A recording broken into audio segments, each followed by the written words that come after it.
Alright, so on to our tasting. Talked about the wine yesterday a little bit. Alvaro Palacios, a well-known producer. His family has owned vineyards for a couple generations, I think, under the Palacios Remondo label. And so sometimes you'll see his wines under Palacio Remondos. Sometimes it's Alvaro Palacios for other wines that he makes, I think, outside the family vineyards. So that's about it. And yeah, this is basically a crianza. I think it was 6 months in oak, if I'm not mistaken. It's not written on the bottle, but I think I saw that somewhere. It should be interesting. $15. And supposed to be popular in Quebec. It's 2009. Quite young still, but already I'm getting the aromatics. It's very open. This has been sitting for a long time though. Actually, I opened it yesterday because it was so young. I opened it yesterday, so it's been open for like 24 hours. In a little decanter here, and so right away the color is very light. Actually, it's a nice regular red color.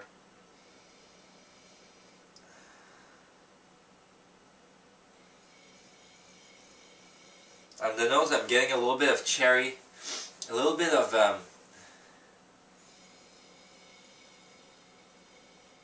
there's a sort of austere side to it. There's something that it's not repelling.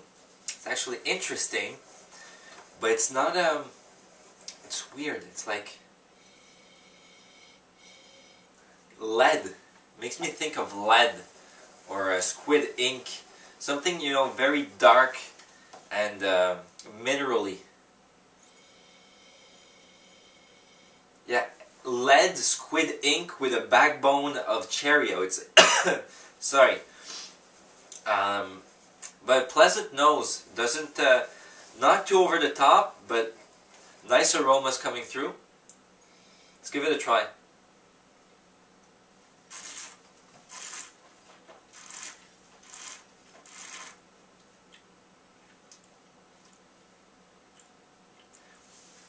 Not very tannic, but very good acidity on this wine.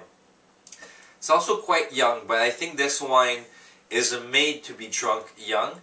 I don't think it'll last too long, but I think it would be better in maybe a year or two after it's been sitting around and everything has integrated. However, this is well integrated. The flavors are coming together. There's good acidity, which I like. This would be a very good food wine. This would match very well. And whenever I think a strong acidity on a red wine, I like to pair that with tomato sauce, which also has good acidity. So if you have a tomato sauce dish, whether it's pasta or whether it's I don't know, chicken and tomatoes that's been, you know, that's been cooking in tomato sauce, that could be a good match, because the acidity from one and the other are going to combine, and you're not going to feel that it overpowers, you know, the dish is not going to overpower the wine, and vice versa. Anyways, so sort of a similar flavor profile that I got on the nose, well integrated, good acidity at the end, not too much tannins, pretty smooth. If you like that acidity side, which you'll all very often find in Spanish, especially in the Rioja wine, they have a good acidity to them, and so this is a pretty good wine for $15 actually.